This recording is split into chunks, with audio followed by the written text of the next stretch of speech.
मानो गुरुवर, अब शरण तेरे चलाया, बचा लो गुरुवर।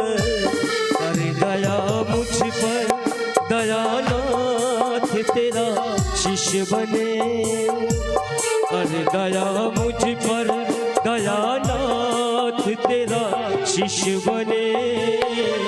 अपने जीवन को गुरु प्रेम में अर्पण कर दे, कि हम शिष्य बने, कि हम शिष्य बने।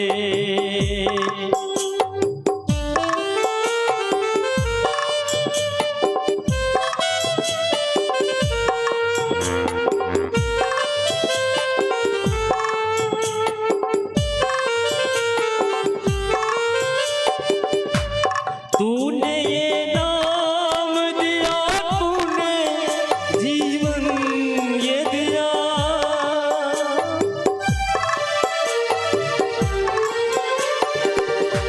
तूने ही नाम दिया, तूने जीवन ये दिया। अर्श से फर्श पे लाया है तुम ही ने गुरुवर, अपने जीवन की है ये चाह तेरा शिष्य बने, अपने जीवन की यही चाह तेरा शिष्य बने। अपने जीवन को गुरु प्रेम में अर्पण कर दे, कि हम शिष्य बने, कि हम शिष्य बने। साहब हरिंदर का पैगाम है शिव शिष्य बने, साहब हरिंदर का पैगाम है शिव शिष्य बने। अपने जीवन को गुरु प्रेम में अर्पण कर दे, कि हम शिष्य बने, कि हम शिष्य बने।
यह पुष्पगुच्छ इस बात का साक्षी है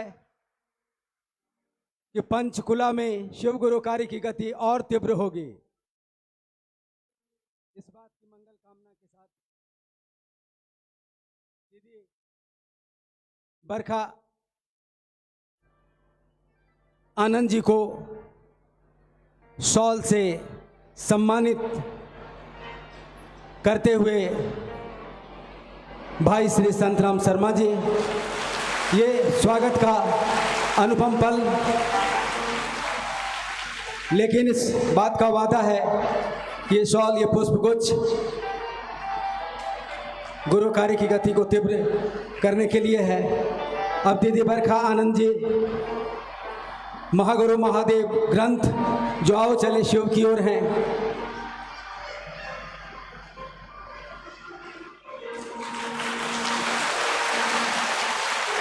स्वागतम स्वागतम।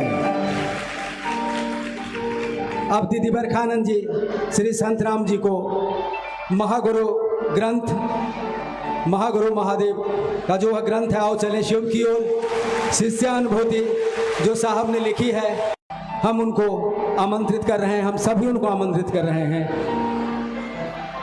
अपने गुरु शिव के इस मंच पर इस बात के निमित्त कि उनकी वाणी हम सबों को संबल दे जाए, गुरु कार्य की गति को तीव्र कर जाए। इसी मनोकामना, इसी मंगल कामना के साथ अपने गुरु शिव को प्रणाम करते हुए आइए सुनते हैं दीदी बरखा आनंद जी को।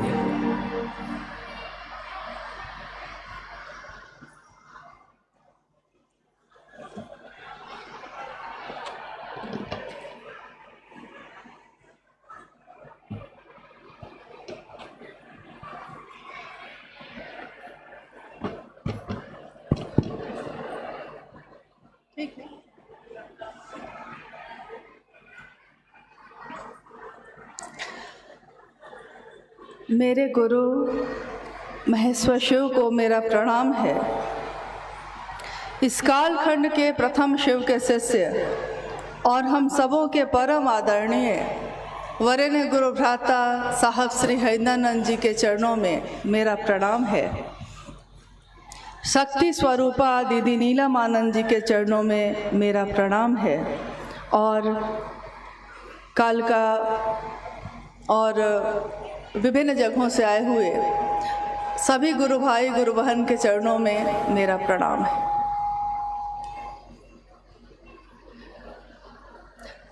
हमारा सौभाग्य है कि अपने गुरु शिव की बात करने के लिए आप सबों के सामने यहाँ आने का मौका मिला। जिस दुनिया की कल्पना एक शिव के शिष्य ने की थी, जिनका नाम हम लोग कहते हैं वरेण्य गुरु भ्राता साहब श्री हरिंदरानंद जी, उनके इस सपने को मूर्त रूप देने के लिए, उनके इस सपने को साकार रूप देने के लिए आज लाखों शिव के शिष्य जहाँ भी उनको मौका मिलता है अपने गुरु की बात करते हैं। इस जगत में जहाँ हम और आप रहते हैं, इस दुनिया के बारे में कहा जाता है कि यहाँ शाश्वत अंधेरा है। अभी इस हॉल में हम लोग बैठे हैं, अगर बिजली चली जाए और इसकी सारी खिड़कियाँ और दरवाजे हम बंद कर लें तो क्या होगा? रोशनी होगी? अंधेरा छा जाएगा। यानी पूरे विश्व में, पूरी दुनिया में अंधेरा शाश्वत है, अंधेरे को लाया नहीं जाता। अंधेरा है, वो पहले से ही व्याप्त है, पहले से ही फैला हुआ है, लेकिन रोशनी को लाई जाती है, रोशनी को लाना पड़ता है, उजाले को लाना पड़ता है। हमारे ऋषियों ने कहा तमसो माँ ज्योतिर्गम्या, मेरे मन में फैले अंधेरे को माँ तुम दूर करो, तुम ऐसे उतरो मेरे मन में। उन्होंने कहा कि ज्ञान की जो धारा है, ज्ञान आध्यात्म का, आध्यात्म के रास्ते पे जाने का, वो ज्ञान हमारे मन के फैले अंधेरे को दूर करता है। ऐसा नहीं हजारों वर्षों में कोई गुरु नहीं आए धरती पे, बहुत सारे गुरु आए और कुछ गुरु तो ऐसे भी आए जो स्वनाम धन्य रहे। दुनिया ने उनको दूसरा महेश्वर कह के ही पूजा। ऐसे भी लोग आए, उन्होंने कहा कि शिव के अवतार हैं ये, शिव के साक्षात स्वरूप हैं ये। लेकिन दुनिया में रहने वाले हर व्यक्ति तक ये बात नहीं पहुंच सकी, सामान्य और अति सामान्य लोगों तक ये बात नहीं पहुंच सकी। जब हम ईश्वर की तरफ चलने की बात करते हैं, जब हम गुरु की तरफ चलने की बात करते हैं, तो वो गुरु कोई भेद नहीं करता, वो ईश्वर कोई भेद नहीं करता। उस ईश्वर ने, उस शिव ने ईश्वर के रूप में ये दुनिया बनाई। हम कहते हैं ना कि उस शिव की इच्छा में इतना बल है, इतना बल है कि शिवेच्छा बलि असी, शिव की इच्छा में ही बल है। इसीलिए शिव की शक्तियाँ, शिव की इच्छा शक्तियों के रूप में पूरे देश में और पूरे विश्व में पूजी जाती हैं। हम उनको नाम देते हैं महाकाली का, माँ दुर्गा का, विभिन्न देवियों की पूजा होती है, शिव की शक्तियों की पूजा होती है, क्योंकि शिव की इच्छा से ये सृष्टि बनी, चल रही है और पल प्रतिपल इसका विखंडन भी हो रहा है, टूट भी रही है, फिर बन रही है, फिर टूट रही है। ये निरंतर ये सिलसिला चल ही रहा है और चलता जा रहा है। कितने युग आए, कितना समय बीता, हजारों वर्ष बीत गए और दुनिया में गुरु आए, सद्गुरु आए, लेकिन उन्होंने कुछ विशेष लोगों को ही अपना शिष्य बनाया। हर व्यक्ति उनका शिष्य नहीं बन सकता था, क्योंकि कुछ शर्तें थीं, कुछ नियम थे, कुछ वर्जनाएं थीं, कुछ बंधन थे। किसी ने कहा ब्रह्मचर्य व्रत लेकर आओ, यानी अपनी गृहस्थी छोड़ कर आओ।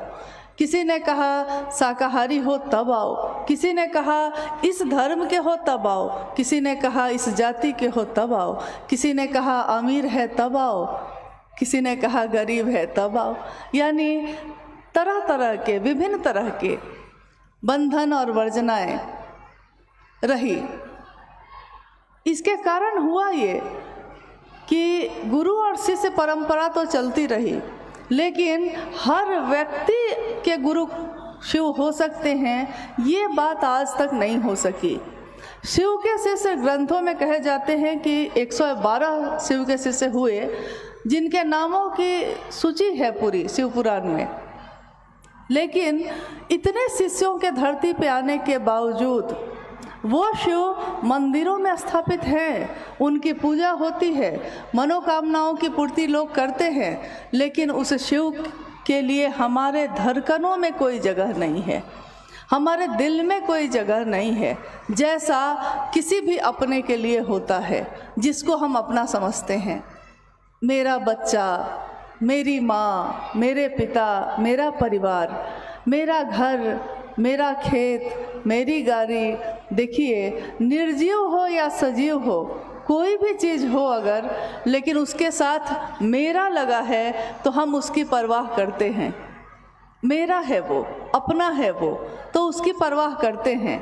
लेकिन चीज़ चाहे कितनी भी खूबसूरत हो, मेरी नहीं है तो हम उसकी परवाह नहीं करते, हम उसको देखने नहीं जाते। तो साहब हरिंद्रानंद जी के जीवन में, उनके जीवन के बारे में आपने अभी सुना, भाई सोमेंद्र जी बता रहे थे आपको कि शिव की शिष्यता जो आज के युग में जो धरती पे व्याप्ति पा रही है, फैल रही है, ये शिव की शिष्यता शुरू कैसे हुई और इस शिव की शिष्यता के शुरू होने के बाद इसका विस्तार जो हुआ, फैला जो ये कैसे हुआ, इसके बारे में उन्होंने अभी आपको बताया।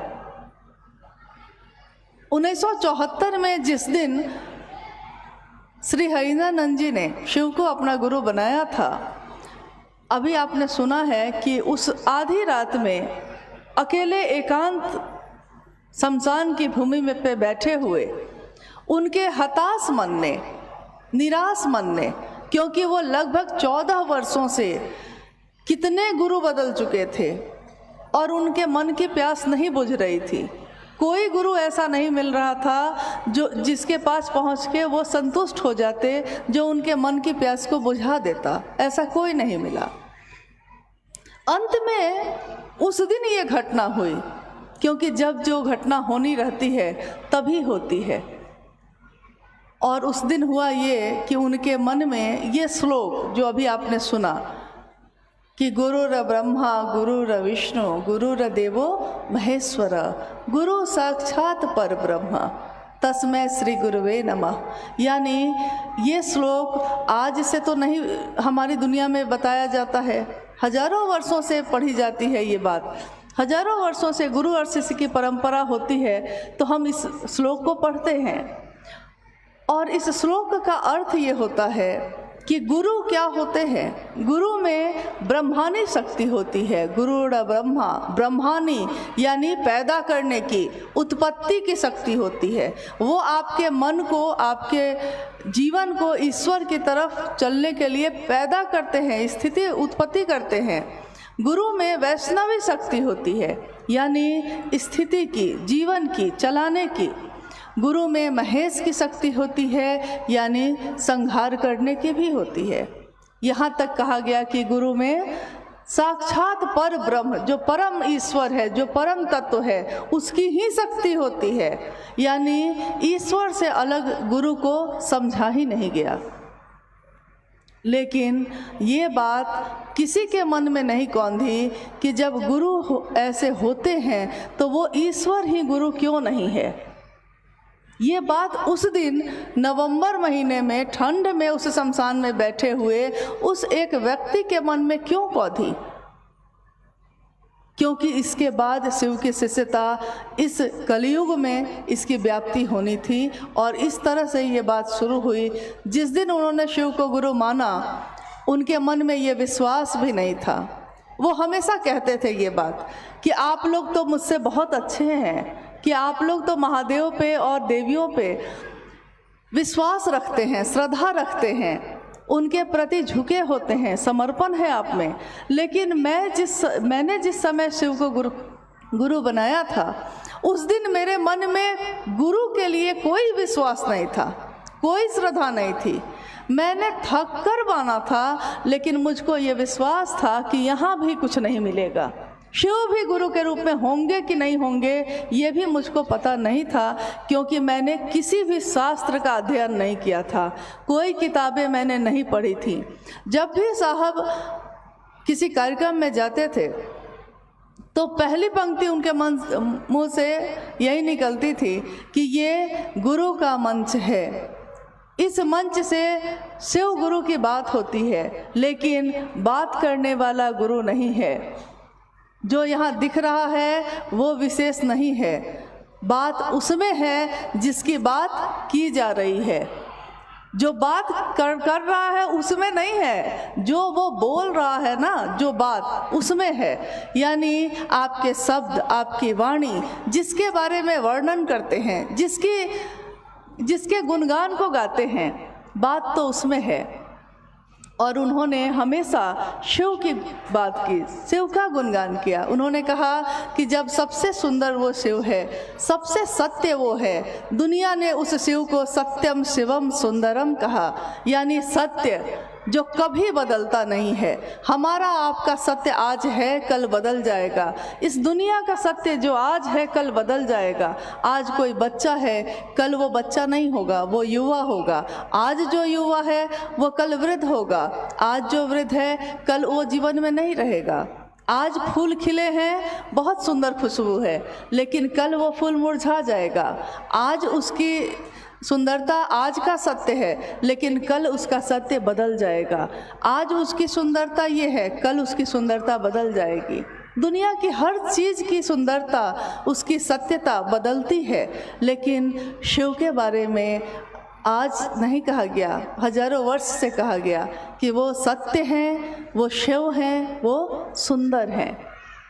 अब हम आते हैं इस बात पे कि जिस दिन उन्होंने शिव को गुरु बनाया, उसके बाद उनके मन में आखिर ऐसी कौन सी बेचैनी जगी, क्यों वो इतने व्याकुल हुए।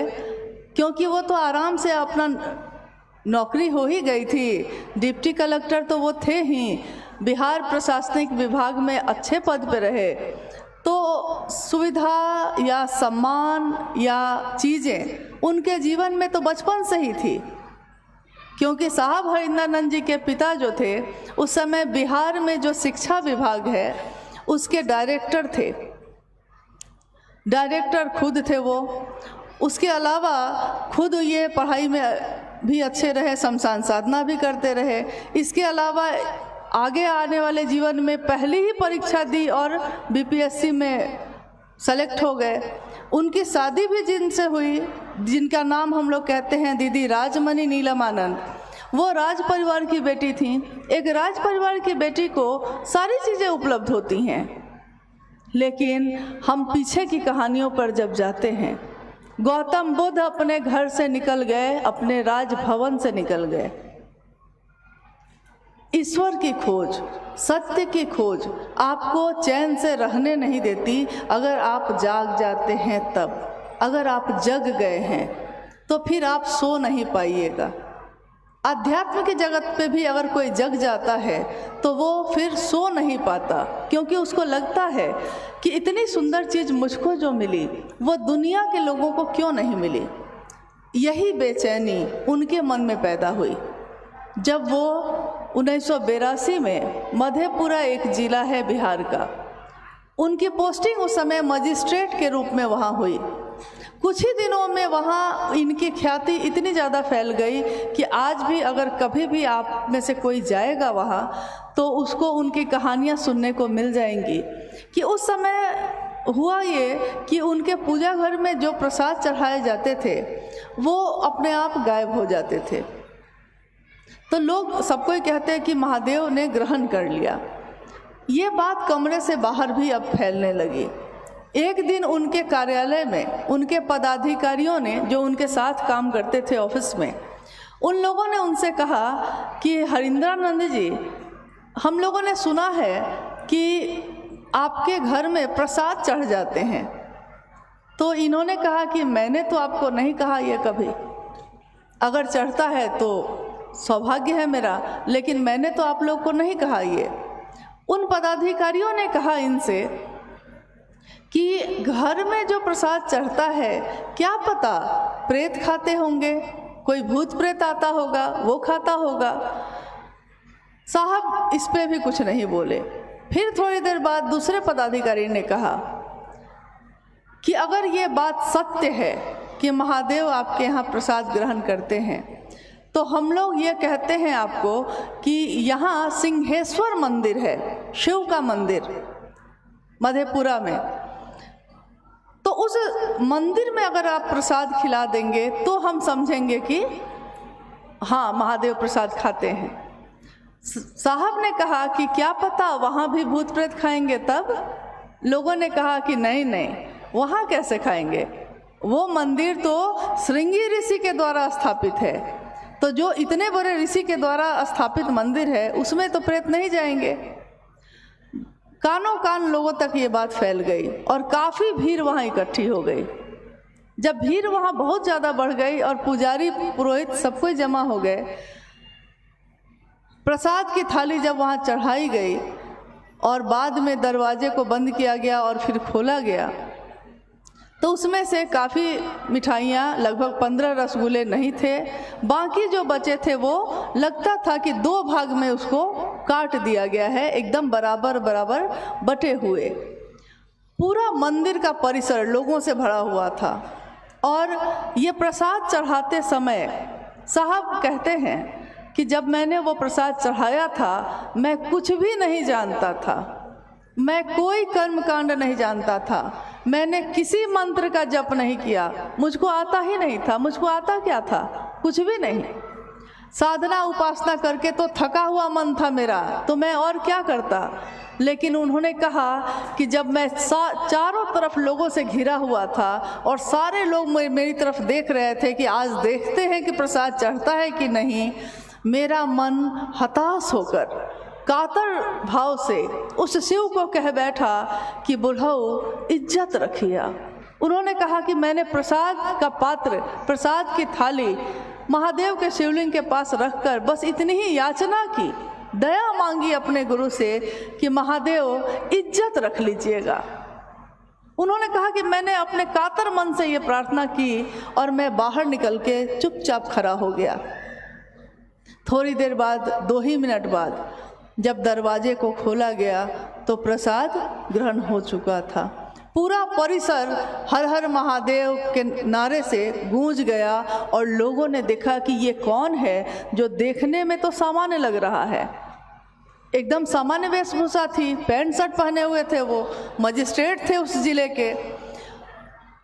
और इस घटना का ये असर हुआ कि लोगों के मन में ये प्रभाव डाल गया कि शिव से सिर्फ हम पूजा ही नहीं करते हैं, कामनाओं की पूर्ति भी हमारी होती है।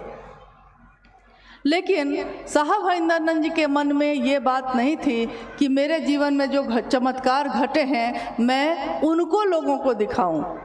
उनके मन ने ये समझा कि आज पूरी दुनिया के लोग, जिसमें सामान्य से अति सामान्य लोग रहते हैं, गरीब से गरीब लोग रहते हैं, उनका कौन है?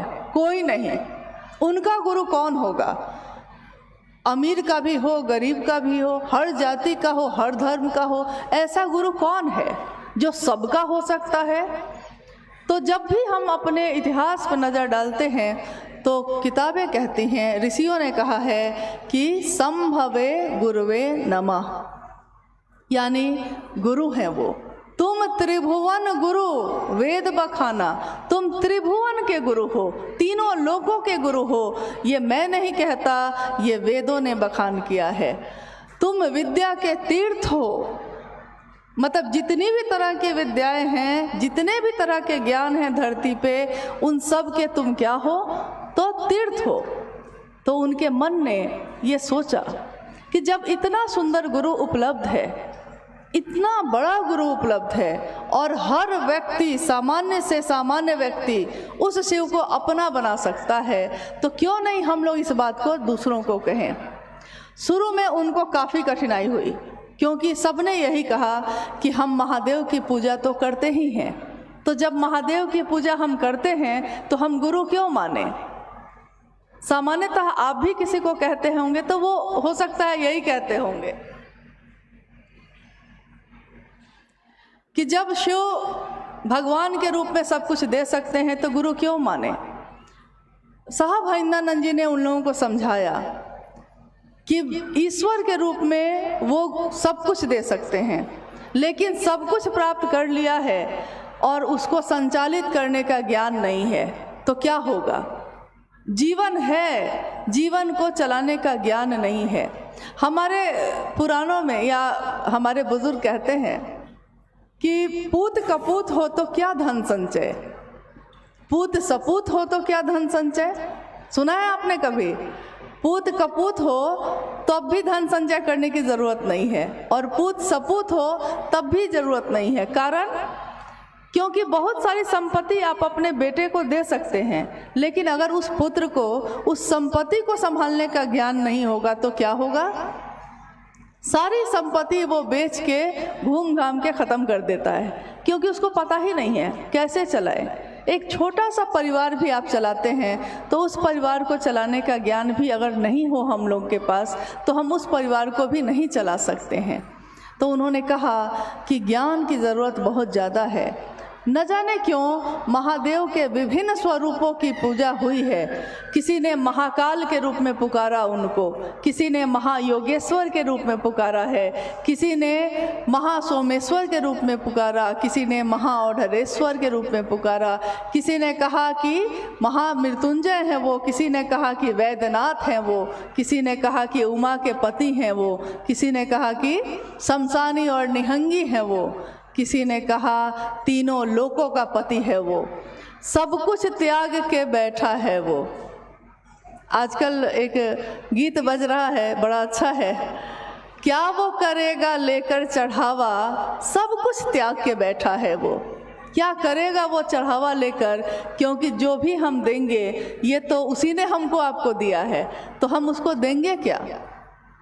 लेकिन एक ऐसी चीज़ है जो हम दे सकते हैं उस महादेव को। ये बात उन्होंने समझाई कि आप चढ़ावा देकर, रुपए पैसे देकर, मिठाइयाँ और फल और जल और दूध चढ़ाकर उस महादेव को प्रसन्न कर लेते हैं, सही बात है, लेकिन ज्ञान प्राप्ति के लिए उस महादेव के सामने प्रेम और समर्पण की विधा अपनानी होगी, एक निष्ठ होना होगा। गुरु के प्रति अगर शिष्य अनुशासित नहीं हो, एक निष्ठ नहीं हो, तो फिर गुरु भी उस शिष्य के मन में कुछ नहीं उतार सकते। बहुत जगह ऐसा देखा गया कि किसी के पिता हैं और वो गुरु भी हैं, शिक्षक भी हैं, लेकिन बच्चा पढ़ना नहीं चाहा। अब अपने पिता से वो पैसा ले रहा है, सुविधा ले रहा है, लेकिन पिता से ज्ञान लेने में उसकी रुचि नहीं है, तो पिता ज़बरदस्ती उसको ज्ञान दे सकेंगे, सामान दे सकते हैं, सुविधाएं दे सकते हैं, लेकिन ज्ञान के लिए गुरुमुख होना पड़ता है, यानी गुरु के तरफ उन्मुख होना पड़ता है, गुरु के तरफ अपने मन को करना पड़ता है। तीन सूत्र आप सुन रहे हैं। मुझको नहीं पता कि आपने 3 सूत्र के बारे में क्या जाना है, लेकिन जितना भी हम लोग के पास समय अभी है उसमें उसको स्पष्ट करना चाहती हूँ कि शिव को गुरु जब हम मानते हैं, मेरा मन शिव को गुरु मानने में दीक्षा की कोई परंपरा नहीं है। ऐसा नहीं है कि कोई मंत्र दिया जाता है या फिर कोई साधना उपासना बताई जाती है, ऐसा कुछ भी नहीं है। मात्र एक विचार, मात्र एक सोच कि शिव मेरे गुरु हैं, मैं शिव का शिष्य हूँ, मुझ शिष्य पर दया कर दीजिए। मात्र आपका ये विचार शिव शिष्यता की शुरुआत करता है, यानी दीक्षा इसी से शुरू हो जाती है। अब है कि गुरु और शिष्य परंपरा में हम कहते हैं कि जब गुरु ने कुछ दिया है तो हमको भी उसको कुछ देना चाहिए, यानी गुरु दक्षिणा। तो साहब हरिंदरानंद जी ने कहा कि वही सब कुछ त्याग के बैठा है, क्या लीजिएगा, क्या दे सकते हैं आप उसको। तो उन्होंने कहा कि आपका मन का भाव, क्योंकि गुरु भाव सत्ता है। तो भाव सत्ता, सामान की भूख नहीं है वहाँ, सामान का आग्रह नहीं है, चीज़ों की ज़रूरत नहीं है वहाँ, आपके मन का भाव वो ग्रहण करते हैं। भाव, भावेन लभ्यते देवता, भावेन देव दर्शनम। भाव से देवता लभ्य होते हैं, भाव से देवताओं के दर्शन होते हैं।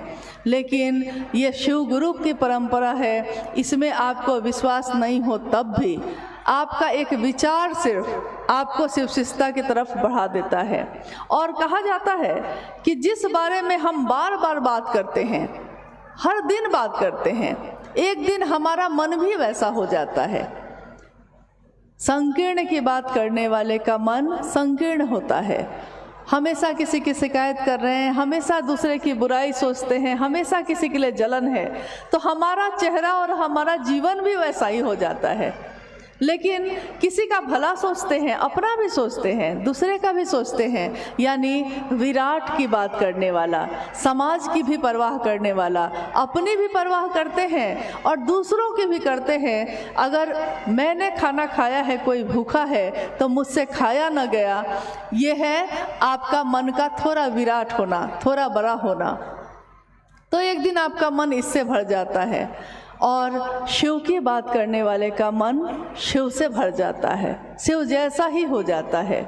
तो उन्होंने अपने जीवन में सभी लोगों को एक संदेश दिया, चाहे वो जहाँ भी गए, यही कहा कि शिव से ज़्यादा अपना कोई नहीं, शिव से ज़्यादा बड़ा मित्र कोई नहीं, शिव से ज़्यादा आपका शुभ और कल्याण सोचने वाला कोई नहीं।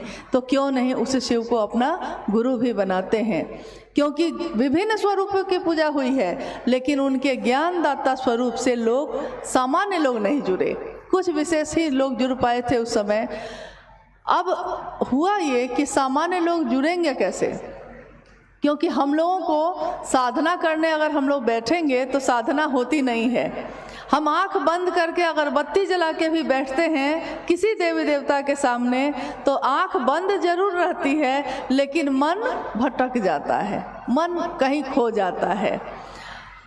मतलब मैं इस जगत के चीज़ों में ऐसा खो गया हूँ कि मैं शिव की तरफ चल ही नहीं पाऊँ। तो क्या करना पड़ता है? उन्होंने कहा कि आपका मन ही साधन है, आपका मन ही किसी को भी अपना समझता है। मन एक ऐसी मशीन है जो लगातार विचारों को पैदा करती है, और उसी मन में अगर ये विचार आप डाल दीजिए कि जैसे और रिश्ते हैं मेरे, वैसे ही शिव भी मेरा है, ये विचार अगर लगातार चलता रहा, बार बार चलता रहा, तो क्या होगा? एक दिन आपका मन इसी भाव से भर जाता है। तब आप आते हैं भाव की स्थिति में। भाव भी अगर बार बार भाव बना रह गया और बार बार ये गहरा होता गया, तो एक दिन प्रेम बन जाता है। और प्रेम का चरमोत्कर्ष, प्रेम की भी गहराई क्या है? भक्ति है। तो भक्त बनना बहुत कठिन है, लेकिन शिष्य बनना थोड़ा आसान है। एक गुरु ने अपने शिष्य को, जब वो एक आश्रम में रहता था और उस गुरु से शिक्षा ग्रहण करने के बाद वो अपने घर की तरफ जाने लगा। जब घर जाने लगा तो उसने अपने गुरु से कहा कि गुरु, मैं चाहता हूँ कि कोई ऐसी चीज़ मुझको आप दे दीजिए ताकि मैं दूसरे को भी देख सकूँ कि उसका मन कैसा है। मतलब चीज़ से मैं उसका आकलन कर लूँ, उसको देख लूँ कि वो कैसा है। आपने मुझको इतना ज्ञान दिया तो कुछ ऐसी कृपा करिए कि ऐसा भी कुछ दे दीजिए। उस गुरु ने अपने शिष्य को एक शीशा दिया, एक आईना दिया और कहा कि यही आईना लेकर तुम चले जाओ, तुम इसमें जो देखना चाहोगे वो तुमको दिख जाएगी। अब वो शिष्य उठा, जाने के लिए उठा, तो उसने धीरे से उस आईने को, उस शीशे को अपने गुरु की तरफ घुमाया। उस शीशे में उसने देखा कि गुरु के मन में भी कुछ संकीर्णता है, गुरु के मन में भी कुछ गंदगी है।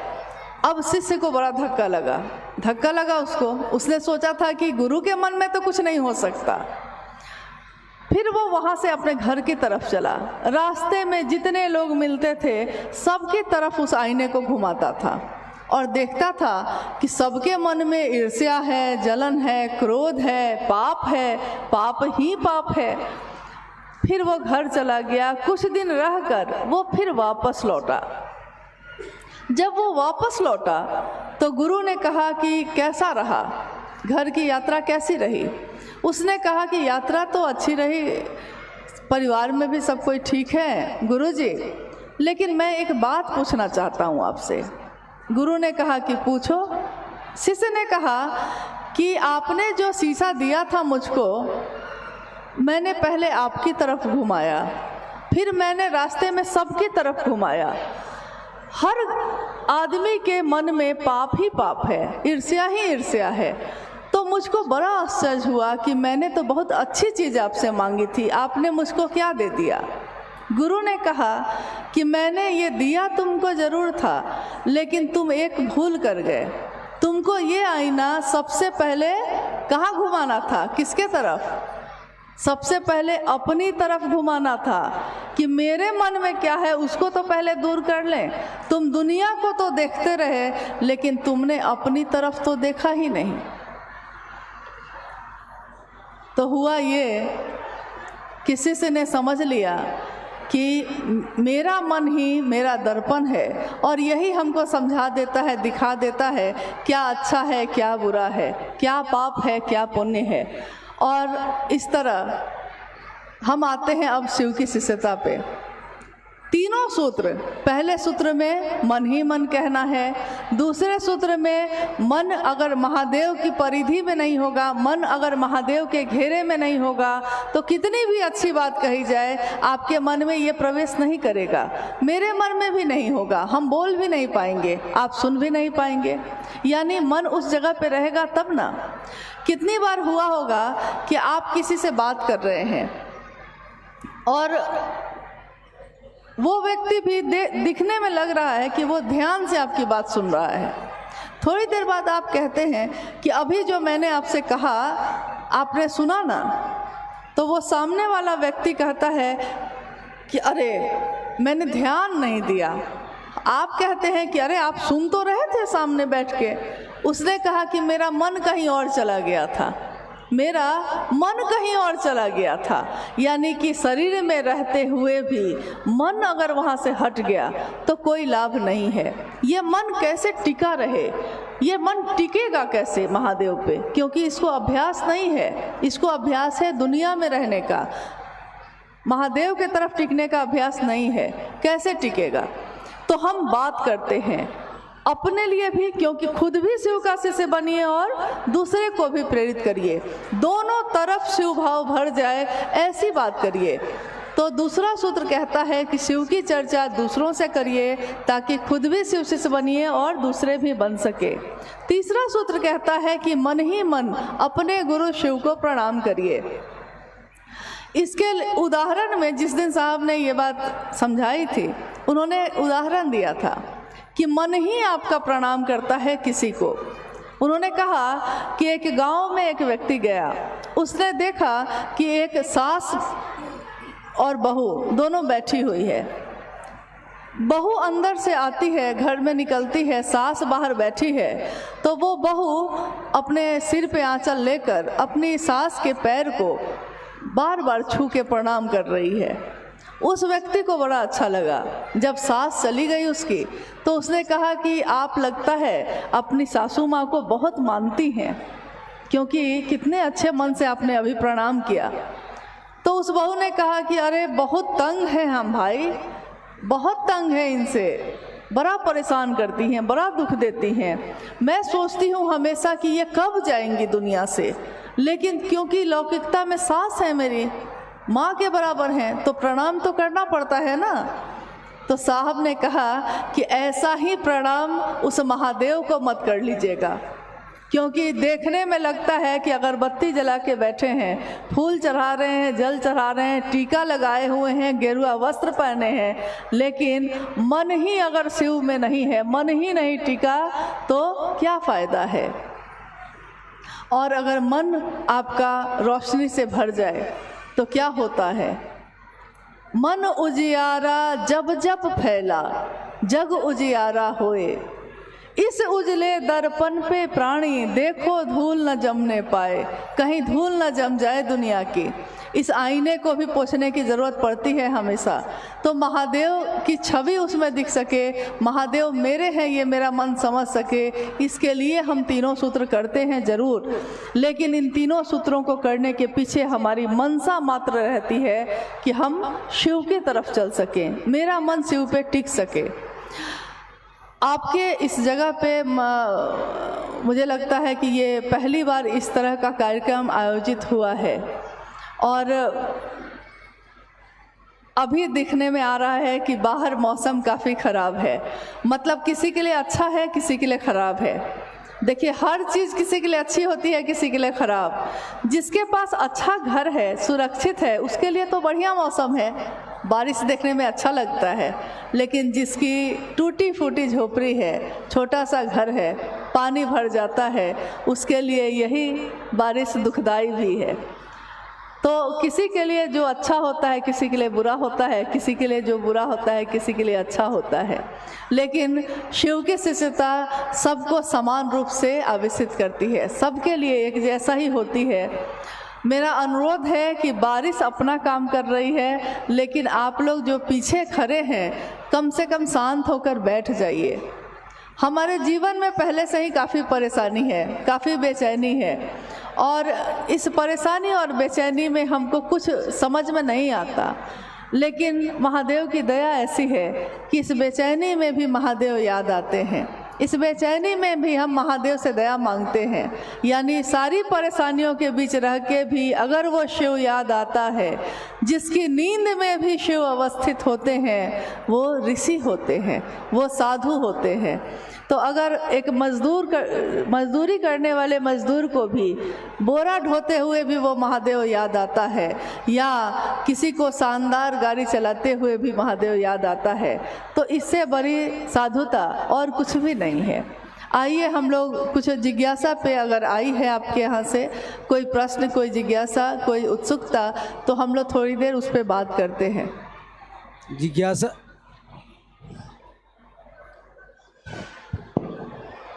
जिज्ञासा है कि शिव रूपी ज्ञान से संजात एक सामान्य भावाचरण भी जगत के लिए अनुकरणीय प्रतीत होता है, कृपया समझाया जाए। शिव रूपी ज्ञान से संजात। हाँ, ये पंक्ति जो है ये साहब हरिंद्रानंद जी के द्वारा एक पुस्तक है, छोटी सी, शिष्यानुभूति। शिष्यानुभूति का अर्थ होता है शिष्य की अनुभूति, यानी एक शिष्य के तौर पे उन्होंने जो समझा जाना है उस अनुभूति को उन्होंने उस किताब में लिखा है, शिव के बारे में लिखा है। उसी की ये पंक्ति है, शिव भाव से संजात, यानी शिव भाव से भरा हुआ, ओत प्रोत एक सामान्य भावाचरण, मतलब एक सामान्य तरीके का आपका आचरण, आपका चरित्र, आपकी बोली, आपका मन दुनिया के लिए अनुकरणीय होता है, क्योंकि दुनिया को ये अभ्यास नहीं है। तो आपका सामान्य भी अगर आप में झलक है महादेव की, तो वो दुनिया के लोग उसका अनुकरण करते हैं। जैसे एक इंसान का स्वभाव क्या होना चाहिए, एक इंसान का, एक मानव का मूल मानवीय गुण क्या है? उसमें करुणा होनी चाहिए, ममता, स्नेह, सहानुभूति। किसी के दुख को देखकर आपकी आंखों में आंसू आ जाते हैं। कोई खुश है तो आप भी हंस पड़ते हैं, कोई आनंद में है तो आपका मन भी आनंद में डूब जाता है। हम लोग कभी कभी कहते नहीं हैं कि शादी किसी की हो रही है लेकिन बेगानी शादी में भी अब्दुल्ला दीवाना, नहीं कहते हैं। शादी किसी की हो लेकिन बाजा बजा है तो सब उसमें नाचने लगते हैं, यानी खुशी। ये मानवीय गुण है, ये एक इंसान का गुण है। लेकिन अभी जिस समाज में हम लोग रह रहे हैं, आपकी खुशी देख के दूसरा दुखी होता है, आपकी उन्नति को देख के दूसरा जलन में पड़ जाता है। तो हमको समझ में नहीं आता हम लोगों को कि एक इंसान का गुण भी हम में से कहाँ गायब हो गया, कहाँ चला गया है। तो जब हम शिव की बात करते हैं तो हम शिव की तरफ देखते हैं। वो शिव कैसा है? वो आनंद की मूर्ति है, वो विश्व मूर्ति होंगी। हमारे मन से जलन की भावना खत्म होगी, हम दूसरे को प्यार करना सीखेंगे, हम दूसरे के लिए अपने शरीर से भी कपड़े उतार के दे सकते हैं। और ऐसा हुआ है, ऐसा नहीं कि ऐसा नहीं हुआ है। कितने ऐसे लोग जब ठंड में कहीं से गुजर रह सकते हैं, जब जब हमारे जीवन में कोई आपदा आई है और हम अपने घर में बंद हो गए, चारों तरफ से हमारा संपर्क टूट गया है, कहीं कोई जा नहीं रहा है। अभी कुछ ही समय पूर्व में कोरोना काल आया तो सब को हम भूल न जाएं, उस आनंद की मूर्ति को हम भूल न जाएं कि जगत के लिए हलाहल विष पीने वाला कौन है, लेकिन दूसरे को देने वाला वो अमृत है। महादेव ने, कहानी पढ़ी होगी आपने कि महादेव ने जब समुद्र मंथन हुआ और उसमें हलाहल विष निकला तो सारे लोग घबरा गए, चाहे वो देवता थे चाहे राक्षस थे, वो घबरा गए। क्योंकि अगर ये फैल गया तो कोई जीवित नहीं बचता, सब नष्ट हो जाते। सारे लोग जब घबराए तो वो पहुँचे महादेव के पास और महादेव ने उस विष का पान कर लिया, उस हलाहल को पी लिया। इसलिए उनका एक नाम नीलकंठ भी रखा गया है। विष को पी लिया। दुनिया ने उनको क्या दिया? विष दिया ना। दुनिया ने क्या दिया उनको? हलाहल ही दिया ना। लेकिन दुनिया को उन्होंने क्या दिया? हलाहल दिया। महादेव ने दुनिया को जहर दिया है क्या?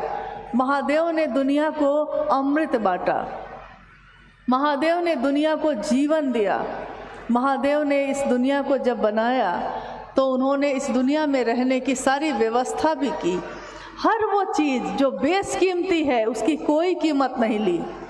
आप आज हम जब बात करते हैं कि देखिए दुनिया कहाँ से कहाँ चली गई, आविष्कार पे आविष्कार हुए, वैज्ञानिक पैदा हुए, विज्ञान ने इतनी तरक्की की, लेकिन आज तक विज्ञान पानी की एक बूंद नहीं बना सका है। बना सकता था कि कौन है, मतलब जो है उसी को लज्जित करता रहता था कि हम ज्ञानी ज़्यादा है, तुमको ज्ञान नहीं है। उसने उस बच्चे को भी नहीं देखा कि वो बच्चा है। उसने कहा कि पढ़ते हो? तो बच्चे ने कहा हाँ। उस ज्ञानी ने कहा कि अच्छा ये बताओ, ये आग जो आती है ये कहाँ से आती है? अब बच्चा बेचारा चेहरा देखने लगा। उसने कहा कि मुझको नहीं पता। तो वो ठठा के हंस गया, बोला कि अरे क्या पढ़ते हो, ये भी नहीं पता आग कहाँ से आती है? तो वहीं पे एक दिया जल रहा था, दीपक एक जल रहा था। उस बच्चे ने उस दीपक को उठाया और फूंक मारकर उसको बुझा दिया। और उसने पूछा उस ज्ञानी से कि अब बताइए ये आग गई कहाँ, आई कहाँ? ये मुझको नहीं पता, लेकिन आग जो थी वो गई कहाँ, अब आप बताइए। तो वो बेचारा स्तब्ध रह गया। कोई नहीं जानता कि किसके अंदर क्या ज्ञान है, क्योंकि आप उसके कपड़े से उसका आकलन करते हैं, आप उसकी अमीरी गरीबी से आकलन करते हैं। लेकिन अगर किसी का मन उस शिव से टिक गया है तो वो देखने में फ़कीर लगता ज़रूर है, लेकिन वो फ़कीर होता नहीं है। क्या पता उसके मन को शिव ने किस भाव से भर दिया है, कौन सा ज्ञान भर दिया है। तो उस शिव ने हमको सिखाया कि न्यूनतम छोटी से छोटी व्यवस्था में भी सुखी रहा जा सकता है। महल के महल हो और आपको नींद नहीं आए तो कोई फ़ायदा नहीं है। लेकिन अगर शिव के प्रति आप एकनिष्ठ हैं, शिव के प्रति ईमानदार हैं, तो फिर सब मामला ठीक ही रहता है। कहते हैं हमारे जहाँ अभी तो हम लोग झारखंड में रहते हैं, लेकिन बिहार और झारखंड पहले एक ही था। और बिहार की एक घटना है। एक व्यक्ति, एक व्यापारी थे और बड़े समृद्ध थे। वो कभी कभी साहब से मिलने आते थे, हम लोग भी वहाँ बैठे होते थे। एक बार मतलब है एक जगह है, वहाँ से वो आए जब, तो उन्होंने कहा कि साहब मैं आपसे एक बात जानना चाहता हूँ। साहब ने कहा पूछिए। तो उन्होंने कहा कि मैं जानना चाहता हूँ कि मैं सही कर रहा हूँ कि गलत कर रहा हूँ। तो साहब ने पूछा कि क्या आप सही कर रहे हैं, बताइएगा तभी तो। उन्होंने कहा कि मैं व्यापारी हूँ, व्यापार करने के लिए मैं चाहता नहीं हूँ ऐसा करना, लेकिन मुझको कुछ बेईमानी करनी पड़ती है, कुछ झूठ भी बोलना पड़ता है, थोड़ा सा दूसरे को पीड़ा भी पहुँचानी पड़ जाती है कभी कभी। मैं जानता हूँ कि मैं गलत कर रहा हूँ, लेकिन मैं रोज़ महादेव के सामने अपने कमरे को बंद करके महादेव से दया की याचना करता हूँ। और मैं रोज़ कहता हूँ महादेव को कि महादेव आप तो जानते हैं ना कि मैं कैसा हूँ, आप तो जानते हैं ना कि मैं झूठ बोलता हूँ, मैं व्यापारी हूँ, मैं बेईमान भी हूँ, मैंने कितने लोगों को कष्ट भी पहुँचाया है, लेकिन चाहा नहीं है ऐसा। आप तो जानते हैं कि मैं कैसा हूँ, लेकिन तब भी आप मुझ पर दया कीजिए। तो उन्होंने कहा कि साहब अब इसके कारण होता है कि क्या बात है, लेकिन आज तक मुझको उन्नति ही उन्नति मिल रही है, ये मेरी समझ में नहीं आता है। साहब भी हंसने लगे। उन्होंने कहा कि दुनिया जिसको कहती है पाप, क्या पता उस महादेव के नज़र में वो क्या होगा, क्योंकि रौ रौ नरक के भागी को भी, रौ रौ नरक यानी कि जो करोड़ों करोड़ों नरक के भागी हों, ऐसा भी पाप अगर किसी ने कर दिया है तो फिर भी अगर वो अंतः से, अंदर से पुकारता है शिव को, अंतः से पुकारोगे तो उबार देंगे शंभु। हे उरग, हे सांप, तुम टेढ़ा चलते हो, तुम जहर रखते हो, हे उरग, तब भी अगर सीने के बल झुक के जाओगे तो क्या होगा। हे उरग, उर के बल जा, गलहार लेंगे शंभु। वो शंभु गले में धारित करते हैं, कलंकित चंद्रमा को भी वो माथे पे धारण करते हैं। दुनिया जिसको ठुकराती है वो उसको गले से लगाते हैं। और क्या चाहिए आपको। तो देखिए, उन्होंने ये भी सिखाया कि गुरु एक ऐसी सत्ता होते हैं जिसके सामने छुपाइए मत कि आप क्या हैं, आप जो है ना वैसे ही खड़े हो जाइए उनके सामने। और गुरु की जिम्मेदारी होती है कि वो अपने शिष्य के मन में अपना परिमार्जन करें, आकर्षण पैदा करें ईश्वर की तरफ। इसलिए ये पंक्ति जो अभी भाई सोविंद जी ने कही कि एक सामान्य भावाचरण, एक सामान्य यानी मन से जो आप सोचते हैं, आपकी बोली जो बोलती है वही आप करते हैं कि नहीं। आप दूसरे से तो अच्छी अच्छी बात कहते हैं, लेकिन क्या आपके आचरण में भी ऐसा है। अगर ऐसा है तब तो इससे अच्छी बात कोई नहीं होगी, क्योंकि आपके आचरण को देखकर कोई शिव को अपना बनाएगा। वो कहेगा ना कि जो शिव को बात करने वाले लोग हैं वो ऐसे होते हैं, क्योंकि आपकी बात न तो आपका नाम हो रहा है न तो आपकी बदनामी हो रही है। नाम भी होगा तो शिव का, बदनामी भी होगी तो शिव की।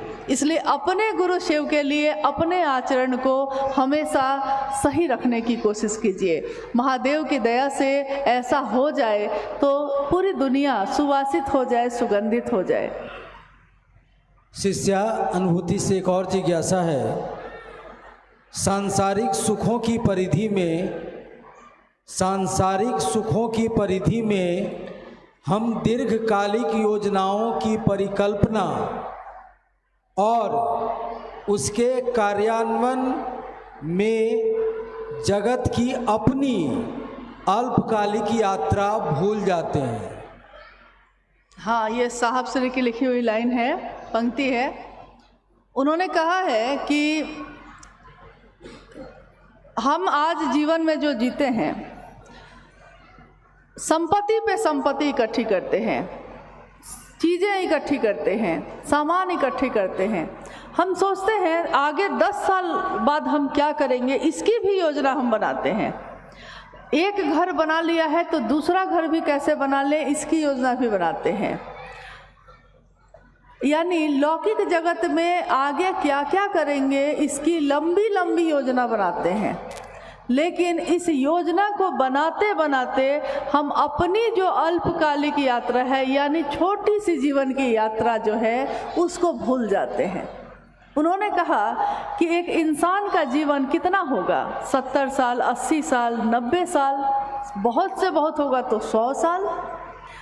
इस 80-90 साल के जीवन के लिए आप इतनी योजना बना रहे हैं, लगता है जैसे यहाँ से कभी नहीं जाएंगे।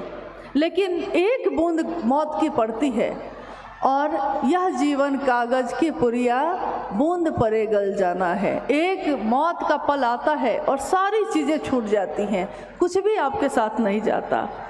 तब फिर इतनी बेचैनी क्यों है आपके अंदर? क्यों नहीं शांति होती है? क्यों नहीं सुखी होते हैं, संतुष्ट होते हैं? क्योंकि लंबी लंबी योजनाएं बनाने में आप अपने जीवन की छोटी यात्रा जो इस धरती पे है, हम पैदा हुए हैं, एक दिन चले जाएंगे, लेकिन इस यात्रा के लिए हम कुछ नहीं सोचते। जीवात्मा जो हमारे आपके अंदर जो उस परमात्मा का अंश है, उसकी मौत इतनी जल्दी नहीं होती। शरीर की मौत होती है, फिर वो दूसरे योनि में जाता है, लेकिन अनंत योनियों में जाती हुई इस जीवात्मा की यात्रा हजारों वर्ष की होती है। उस जीवात्मा के लिए क्या सोचा है आपने? महादेव के पास से आए हैं, महादेव के पास जाना है, तो जाने के बाद क्या करना है? क्योंकि इस धरती पे 70-80 साल, 90 साल से ज़्यादा हम लोग नहीं रह सकते हैं, जाना ही पड़ेगा। तो जितनी ज़रूरत है, उन्होंने हमेशा कहा कि जितनी ज़रूरत है उतना होना चाहिए, उससे थोड़ा और ज़्यादा हो जाए तो अच्छा है। साईं इतना दीजिए जामे कुटुंब समाए, मैं भी भूखा ना रहूं, दूजा भी भूखा ना जाए, दूसरा भी भूखा नहीं जाए। लेकिन बहुत ज़्यादा इकट्ठी तो कर लिए और उसके भोगने के लिए हम ही ना होंगे, क्या फ़ायदा हुआ? शिव का नाम लिया ही नहीं, भगवान का नाम लिया ही नहीं, किसी की भक्ति की ही नहीं, तो इस जीवन में किया क्या? सबके लिए तो किया था और जिसके लिए करना था उसके लिए किया ही नहीं। तो हम अपनी अल्पकालिक यात्रा को न भूल जाएं, हम अपनी छोटी सी यात्रा जो यहाँ है और चले जाएंगे, इसको न भूल जाएं। और यहाँ बड़ा बनने जैसा कुछ भी नहीं है, क्योंकि इतने प्राचीन समय से कितने बड़े बड़े लोग आए और ऐसा नहीं कि उनके पास संपत्ति नहीं थी, उनके पास महल और चौबारे नहीं थे, लेकिन एक दिन वो भी मौत के रास्ते चले गए। शरीर आता है तो वो जाता ही जाता है, लेकिन हम ईश्वर की बात नहीं करते, हम शिव की बात नहीं करते। इसका नतीजा ये हुआ है कि समाज की जो स्थिति है, समाज का जो रूप है जिसमें हम आप रहते हैं, हम शिकायत करते हैं कि दूसरे कैसे हो गए, दूसरे ऐसे हो गए, लेकिन हम ये नहीं सोचते कि हमने इसके लिए क्या किया, हमारा थोड़ा सा भी प्रयास हुआ है क्या इसको ठीक करने का? थोड़ा सा भी नहीं हुआ। तो चीज़ों को इकट्ठे करते करते करते करते एक दिन हम ये भूल जाते हैं कि हमको चाहिए क्या, आखिर आपको चाहिए क्या।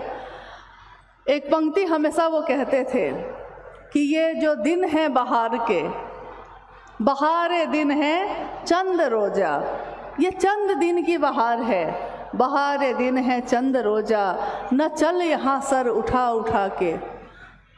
ये आकर ये अहंकार कि मैं बड़ा हूँ, मैं ये हूँ, मैं वो हूँ, इतना अहंकार लेकर मत चलिए। आपके पास है तो आप धन्यवाद दीजिए उस महादेव का, उस ईश्वर का, जिसकी दया से इतना कुछ आपके पास है। आप खुद भी अच्छे से जी रहे हैं, आप दूसरों के लिए भी कुछ करके चले जाइए ताकि वो आपको याद रखे। लेकिन ये बहार के दिन चंद रोज के हैं, न चल यहाँ सर उठा उठा के। कज़ा ने यानी इस कायनात ने, इस मौसम ने, इस दुनिया ने, कज़ा ने ऐसी हजार सूरत बिगाड़ डाली बना बना के। कज़ा ने ऐसी हजार सूरत, हजारों सूरत ऐसी आई दुनिया में, जब वो आई, जब वो थे तो दुनिया में उनका बोलबाला था, लोग उनके सामने सर नहीं उठा सकते थे। वो जब चलते थे तो सोने और चांदी के पालकी पे चलते थे, धरती पे पैर नहीं रखते थे। लेकिन जैसे ही शरीर गया, धरती पे ही तो आए, कहाँ गए? इसलिए इस जीवन को ऐसे जीने की कोशिश करिए जैसे हमारे शिव जीते हैं, जैसे वो महादेव जीते हैं। बनना है तो शिव जैसा बनो, जीना है तो शिव जैसा जियो, रहना है तो शिव की तरह जियो। है भी तो भी खुश है, नहीं है तब भी खुश है। किसी ने मांग लिया है, उठा के दे दिया है, किसी ने वरदान लेकर उन्हीं के प्रति अपराध कर दिया है, तब भी क्षमा कर दिया है। क्षमा की मूर्ति, हाँ, जीवन को जीने के साथ साथ, औढ़रदानी होने के साथ साथ, ऐसा नहीं वो त्रिशूल भी रखते हैं, मतलब अपराध ना करे लोग, इसका थोड़ा भय भी होना चाहिए। त्रिशूल भी रखते हैं, लेकिन उसको भी चलाते हैं तो अपने भक्तों की, अपने शिष्यों की रक्षा के लिए चलाते हैं। तो हमको सीखना है तो एक सामान्य भावाचरण, एक आचरण, जीवन को जीने की कला उस शिव से सीखने की कोशिश करनी चाहिए जो सबको देने वाला है। और कुछ? मनुष्य के सहज प्रेम से परमात्मा लभ्य है, कृपया समझाया जाए। मनुष्य के सहज प्रेम से परमात्मा लभ्य है। मनुष्य का सहज प्रेम यानी कि इंसान का जो सहज सामान्य प्रेम होता है, सहज शब्द बना है सहजोर ज से, यानी जो जन्म से ही आपका स्वभाव है, जन्म से ही आपका स्वभाव है माँ को प्यार करना, जन्म से आपका स्वभाव है, आप पिता की आवाज़ को पहचान जाते हैं, जन्म से ही आपका स्वभाव है सबको अपना, जिसको भी आप अपना समझते हैं अपना समझने लगते हैं। लेकिन उसी सहज प्रेम से हमारे इतिहास में जब से हम देखते हैं कर्मकांड बहुत बढ़ गए, मतलब पूजा की पद्धति या उसका आचरण या उसकी अवधारणा या उसका उपासना साधना, मंत्रों का जप, ये सब इतने ज़्यादा बढ़ गए कि कर्मकांड बहुत हो गए। कर्मकांड मतलब कि काम करने को बहुत कुछ दे दिया गया कि आपको ये सब करना है, लेकिन अगर उन सारे चीज़ों में हमारा मन ही शामिल नहीं होगा तो फिर कर्मकांड करने से कोई फ़ायदा नहीं है। तो सहज प्रेम से उस परमात्मा को आप पा सकते हैं, जिस तरह सहज प्रेम से पिता को प्राप्त करते हैं, जिस तरह सहज प्रेम से बेटा और बेटी अपना होता है, वैसा ही सहज प्रेम है ईश्वर से मिलने का भी। कोई बहुत भारी भरकम बात नहीं है, लेकिन हमको ये भी सुनिश्चित करना होगा कि हाँ, ये सहज प्रेम हमारे मन में ईश्वर के लिए नहीं है, शिव के लिए है, लेकिन हम समझ नहीं पाते हैं। ये प्रकट कब होता है, ये सामने कब आता है? जैसे एक बच्चा जब पैदा होता है तो वो छोटा है, उसके मन में कुछ ऐसे भाव हैं जो सोए हुए हैं, अभी सोए हुए हैं। लेकिन जब वो युवा होता है, बड़ा होता है, अब उसका विवाह कहीं तय कर दिया गया है, अभी तय हुआ है, अभी शादी हुई नहीं है, बस तय हुआ है कि इस अमुक लड़की से तुम्हारी शादी होगी, और उसके अंदर का पति का भाव जग जाता है। होता है कि नहीं ऐसा? पति का भाव अचानक तो नहीं आया था, वो जन्मजात था उसके साथ, लेकिन जब सामने में पत्नी का भाव आया तो उसके अंदर का पति का भाव जग गया। फिर कल को उसकी संतान होती है, पिता का भाव सोया हुआ है अभी भी। जैसे ही पुत्र या पुत्री सामने आया है, अभी पैदा नहीं हुआ है, अभी सिर्फ सूचना आई है कि आप पिता बनने वाले हैं या आप माँ बनने वाली हैं, अभी सिर्फ सूचना आई है, लेकिन उस सूचना पे ही आपके पिता और माँ का भाव जग गया। अचानक नहीं आया था कहीं से, ये था, जन्मजात था, लेकिन उस समय पैदा हो जाता है जब सामने वो संबंध आ जाता है। ठीक वैसे ही मित्र आता है कोई सामने, तो आपके अंदर भी मित्र बेटा और बेटा के पास मन पहुंचा। वैसे ही कोई बहुत भारी काम नहीं है ये, ये बहुत आसान है, सरल है, सहज है। सोचा और पहुँचे, शिव को भी याद किया और पहुँचे, बस इतना ही है। जिस दिन हम ये करना सीख लेंगे, हमारा मन शिव के पास पहुंचना भी सीख जाएगा, सहज प्रेम से, सहज स्वभाव से। महादेव मेरे हो सकते हैं, अपने हो सकते हैं। ऐसे सहज प्रेम के उदाहरण हैं धरती पे। आपने सुना होगा माँ तारा के बारे में। उनके भक्त थे वामाखेपा। वो कहते थे कि माँ मुझे बुलाती है, वो माँ देखो माँ खा रही है, माँ मुझे बुलाती है। सहज प्रेम था उनका, वो एक पुत्र की तरह वो माँ को पुकार रहे थे। तो वो सहज प्रेम से ही उनको सामने देख रहे थे। वो थी रामकृष्ण परमहंस, माँ काली के उपासक। सहज प्रेम से माँ खाती है, माँ बुलाती है, वो बोलते थे। ये क्या है? साहब हरिंद्रानंद जी के जीवन में देखिए तो ये आकाशवाणी क्या है? ये जो आकाशवाणी हुई, जिसके बारे में आपने सुना कि किसी ने कहा कि आवाज़ आ रही है, आई उनको कि तुम क्या करते हो? साहब ने कहा कि मैं शिव शिष्य बनाता हूँ।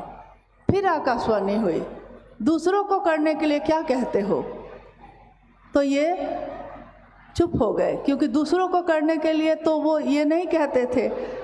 फिर आवाज़ आई कि तुम जो करते हो वो दूसरे को करने को कहो।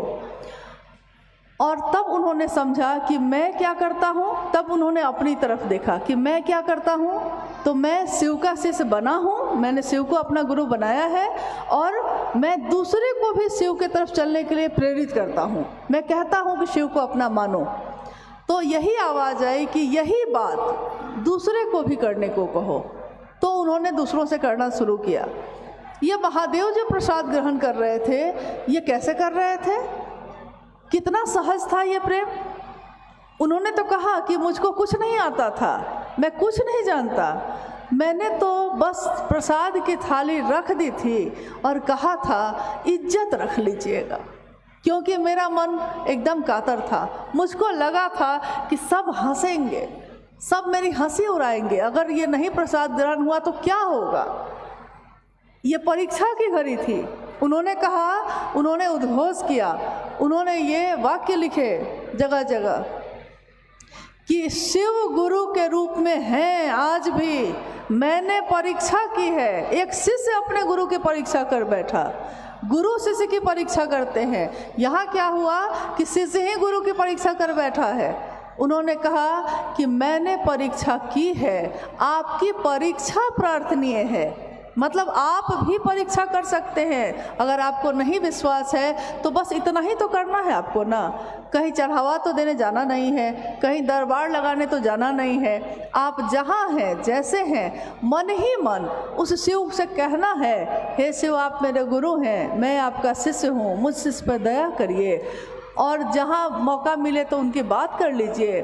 और नमः शिवाय सांस पे आई थी और सांस से उतर गई थी उनके।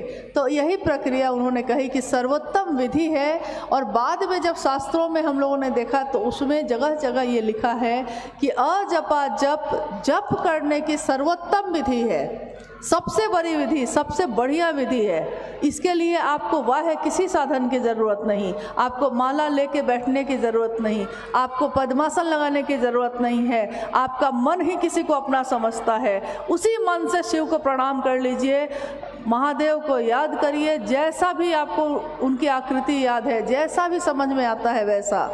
और नमः सांस पे चढ़ा, शिवाय उतरा। सांस की सामान्य गति पे, सांसों की माला पे सिमर लूँ मैं शिव का नाम। सांसों की माला भी तो माला है। ये माला किसने दी हमको इस जीवन में? जिन्होंने दी है उन्हीं के नाम का जप कर लिए। तो इससे सुंदर जप क्या होगा? जो उन्होंने दिया है उसी का साधन बन गया। तो मन ही में ये तीनों काम तो करने हैं। आप करके देखिए, और आप चुपचाप करके देखिए, और देखिए, एकांत में बैठिए और सोचिए कि क्या आपके मन में परिवर्तन हुआ, आपके जीवन में परिवर्तन हुआ? क्या आप कुछ अच्छा सोचने लगे हैं? क्या आप शिव की तरह की दृष्टि से लोगों को देखने लगे हैं? दुनिया से जब दुनिया में खड़े होके जब महादेव की तरफ देखिएगा तो महादेव बहुत दूर नज़र आएंगे। और आज तक यही हुआ था। सामान्य और अति सामान्य लोग उस महादेव को दूर से ही तो देख रहे थे। विश्वास नहीं था कि हमको पूजा करने भी आती है, विश्वास नहीं था कि हमको मंत्रों का जप हो सकता है हमसे। हम लोग पंडित जी को बुलाते थे, पुरोहित को बुलाते थे। हम लोगों को लगता था कि क्या पता संस्कृत का शब्द है, हम बोल पाएंगे कि नहीं बोल पाएंगे, हमसे होगा कि नहीं होगा, ये विश्वास भी नहीं था।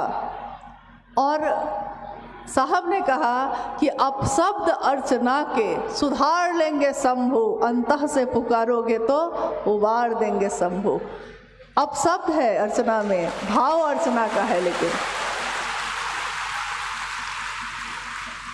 भाव अर्चना का है। टूटी फूटी संस्कृत बोल के भी, टूटी फूटी हिंदी बोल के भी उन्होंने कहा कि यह किसने कहा कि महादेव को संस्कृत सिर्फ समझ में आता है, क्योंकि ये भाषा तो मैंने और आपने बनाई थी। महादेव की भाषा तो कोई समझ ही ना पाया आज तक, और अगर समझना चाहिएगा तो उससे आसान कुछ भी नहीं है। महादेव की बात, महादेव की शिष्यता दिल में उतरने की विधा है, लेकिन दिल में उतरने की चीज़ों पे दिमाग नहीं लगाया जाता। जहाँ दिल का मामला हो वहाँ दिमाग नहीं लगाना चाहिए। हम अपनी माँ को दिल से प्यार करते हैं, हम कहाँ दिमाग लगाते हैं उसमें। हम अपने बेटे के लिए तड़प जाते हैं, हम कहाँ दिमाग लगाते हैं उसमें। एक दिन एक गुरु बहन रांची में जहाँ हम लोग रहते हैं, उस समय साहब शरीर में थे और उनके पास आई थी।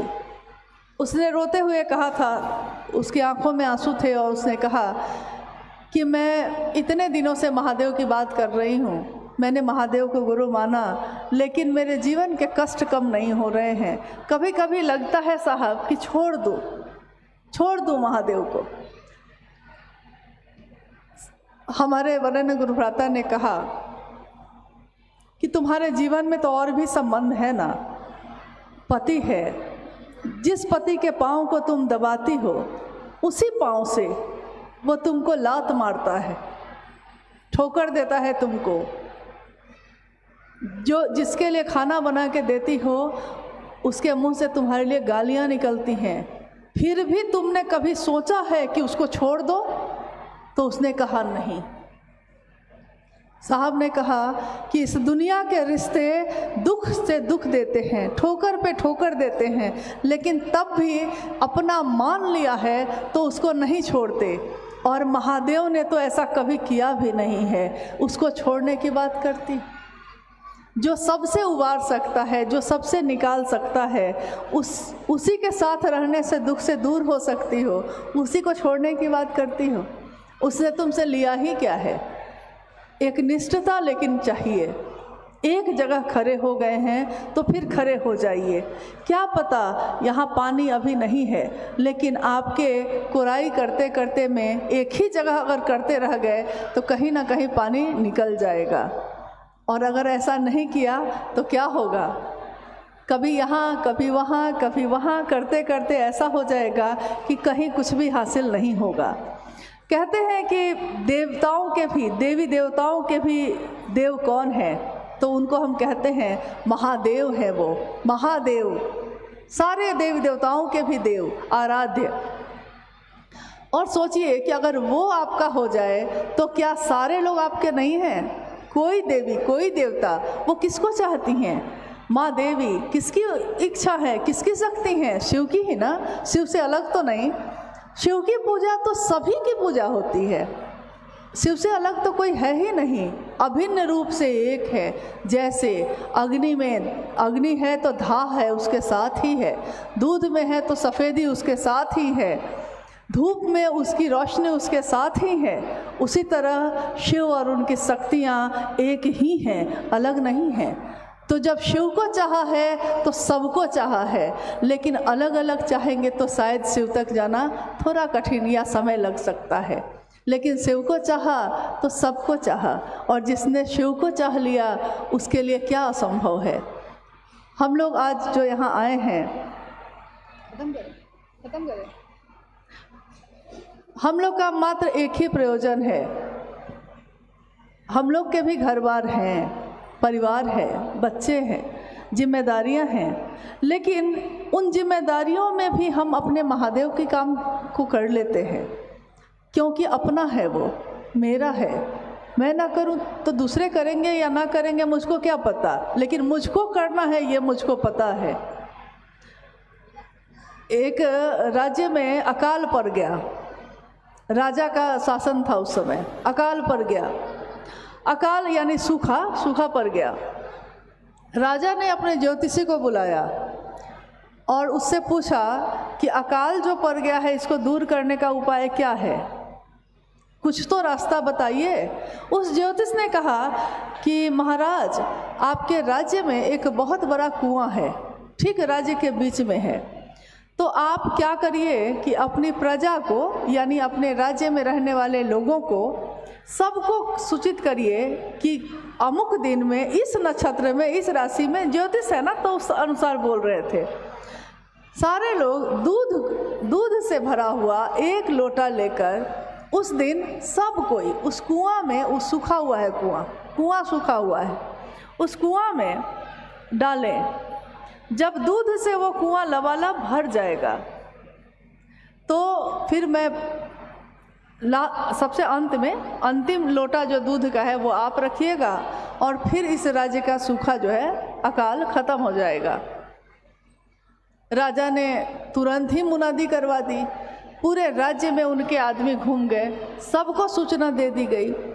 जिस दिन ये होना था उस दिन राजा अपने महल के ऊपर खड़ा होकर चुपचाप देख रहा है, तो देखता है कि राज्य के सारे लोग वहाँ जमा हैं, सबके हाथ में लोटा है। तो राजा खुश हो गया, उसको लगा कि अरे सबने मेरी बात मान ली और ये जो है आज ये काम हो जाएगा, फिर सब कुछ ठीक हो जाएगा। सबसे अंतिम लोटा लेके जाना था राजा को खुद। जब राजा अपने हाथ में, सारे लोग जब डाल चुके, तो राजा अपने हाथ में लेकर जब दूध का लोटा हाथ में लेकर जब वहाँ पहुँचे, तो जैसे ही उन्होंने लोटे का दूध कुएं में डालना चाहा, उन्होंने कुएं को देखा, कुआं भरा हुआ था लेकिन पानी से भरा था, दूध से नहीं। तो राजा को बड़ा आश्चर्य हो गया कि ये क्या हुआ, ये कैसे हुआ, सारे लोग तो आए थे।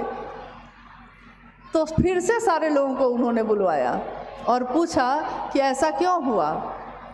लोगों ने कहा, सबने यही कहा कि मैंने सोचा कि सब तो दूध डाल ही रहे हैं, एक मैं पानी ही डाल दूंगा तो क्या होगा।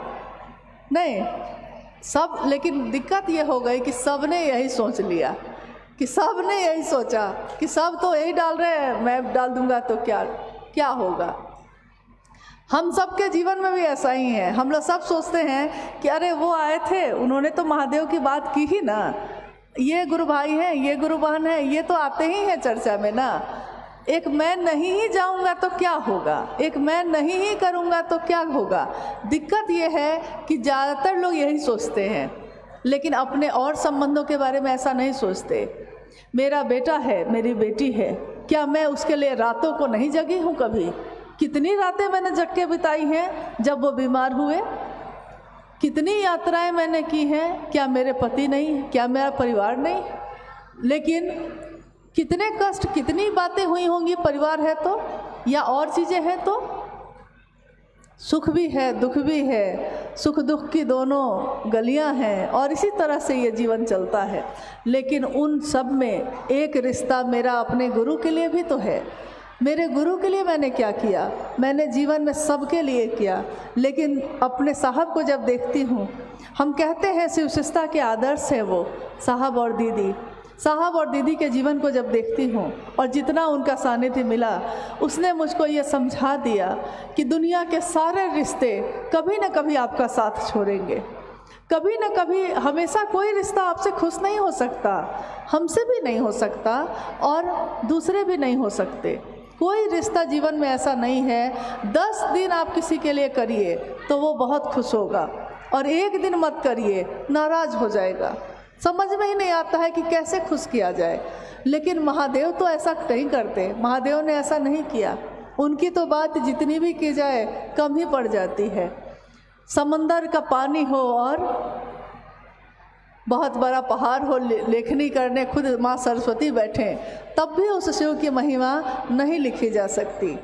वो शिव करुणा की मूर्ति हैं, वो गुरु के रूप में दया करते हैं। और कोई भी गुरु, कोई भी शरीरधारी भी गुरु, सद्गुरु भी किसी को कहाँ ले जाते हैं? ईश्वर की तरफ ले जाते हैं।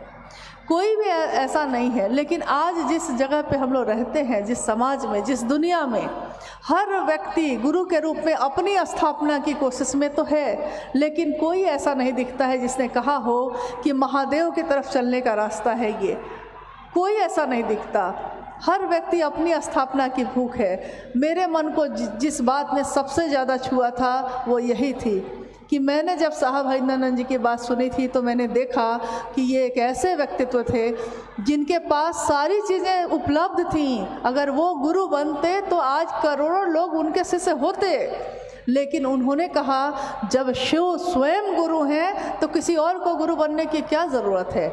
जब खुद सबसे सुंदर गुरु उपलब्ध है तो मैं या कोई और बन के क्या करेंगे? मेरा आज शरीर है, कल ना होगा। लेकिन महादेव स्वयंभू हैं, खुद से पैदा, उनकी मौत की खबर नहीं आई है अभी तक। यानी वो महादेव की मौत हो जाएगी ऐसा तो कभी सुना नहीं। हमारी आपकी होती है, जन्म और मौत होते रहते हैं, लेकिन उनकी नहीं सुनी कभी।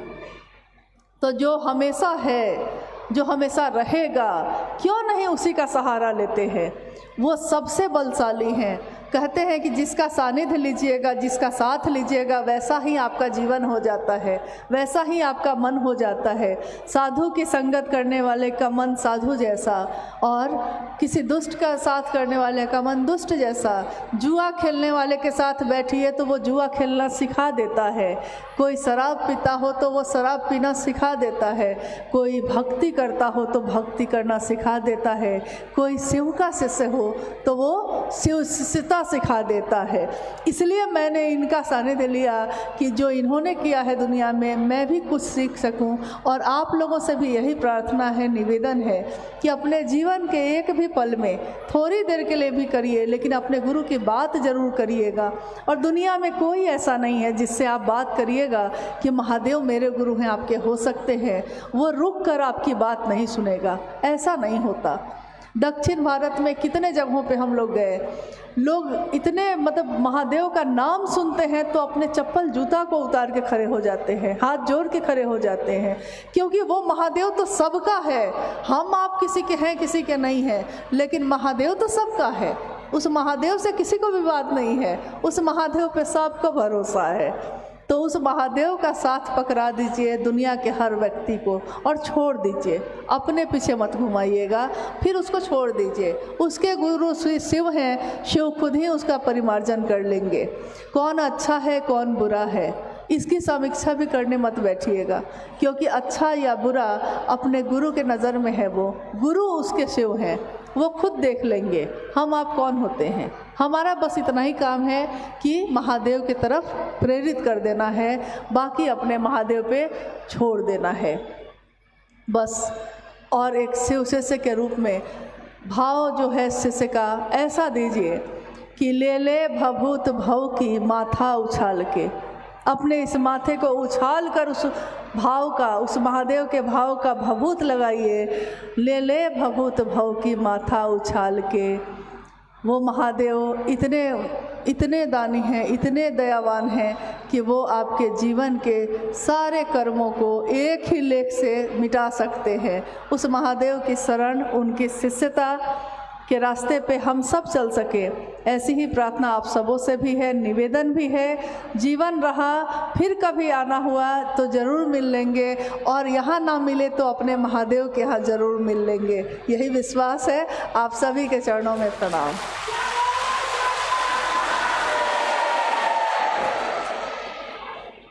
आप सभी अपने जगह पे बैठे रहिए, थोड़ी देर और ये कार्यक्रम चलेगा। आभार और समापन के लिए हम नीरज सक्सेना जी